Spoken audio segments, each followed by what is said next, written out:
Mga boss, kung manalo si Sara, iwa-wipe out ang mga Pinklawan, iwa-wipe out ang mga Marcos, iwa-wipe out ang mga Tulpo. Kaya lahat yan nag-iisip, dapat magtulong-tulong tayo. Isa lang dahil pag more than one, panalo si Sara. From Ronald Llamas.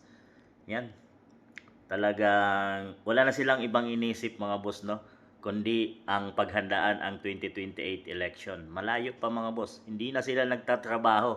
Talagang tarantang-taranta na sila para sa isang tao, kay BP Inday Sara. Talagang samantalang si BP Inday mga boss, no, ay hindi pa niya nga iniisip yung 2028 election.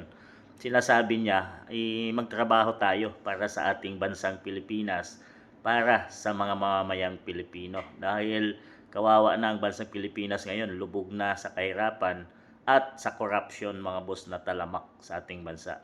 So hindi nila iniisip yung ano bang mga trabaho ng mga senators, ng mga congressman at ng iba pang mga alagad ng gobyerno natin na laban dito kay BP Inday Sara, at kinukontra nila at pinaghahandaan na nila yung kanyang pagtakbo sa 2028. So talagang mga boss, dito mo makikita kung anong takot nila sa isang tao.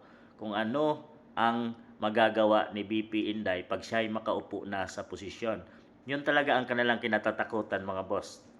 Kaya ngayon, nanginginig at takot na sila para sa 2028 election. Hindi lang sila nakapokus. Nakapokus na talaga lahat kay BP Inday ang pagtakbo niya sa 2028 dahil sa mga survey, at nakikita nila na kahit anong gawin nilang paninira laban kay BP Inday ay nakakalusot ito mga boss.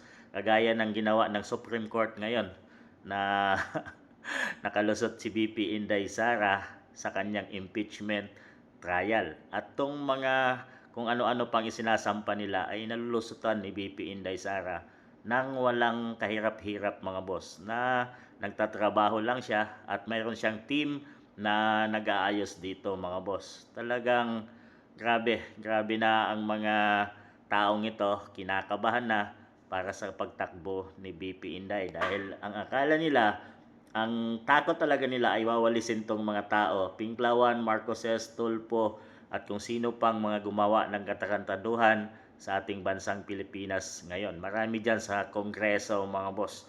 Talagang talamak ang mga corruption na sinasabing nandyan nanggaling sa Kongreso. Kaya naman noon ay tinitira talaga nila ang pinuno or ang puno na si FPRRD mga boss. Talagang nandyan sa Kongreso nanggaling ang utak, lalo na doon kay dating Speaker Martin Romualdez. So mga boss, ngayon pa lang, takot na sila kay BP Inday Sara. So tingnan natin mga boss kung mangyayari ito, ay mangyayari talaga ang sinasabi ni BP Inday na hindi siya nasusuhulan at reckoning will coming. So yun na ba ang kinakatakot nila mga boss?